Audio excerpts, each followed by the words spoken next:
அந்த தலைவன் சொன்னானாம், ஒரு இளைய புறாவை கூப்பிட்டு சொன்னானா, யார்கிட்ட நம்ம ரொம்ப ஜாக்கிரதையா இருக்கணும்னு சொல்லு பாப்போம்.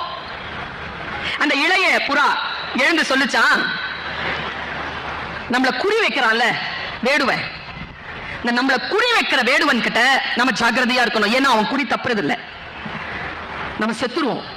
அதனால நம்மள யாரு குறி வைக்கிறாங்களோ, அந்த அம்பை ஏந்திய வேட்டைக்காரன் யார் இருக்கிறானோ, அந்த குறி வைக்க தெரிந்த வேட்டைக்காரனிடத்தில் நாம் ஜாக்கிரதையாக இருக்க வேண்டும் என்று அந்த இளைய புறா சொன்னது.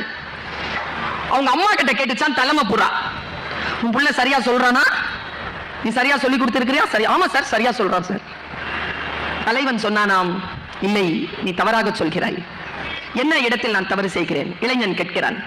தலைமை புறா சொன்னது, குறி வைக்க தெரிஞ்ச வேட்டைக்காரன் இருக்கான்ல, அவனை நாம பார்த்துட்டோம்னா தப்பிச்சிடலாம்.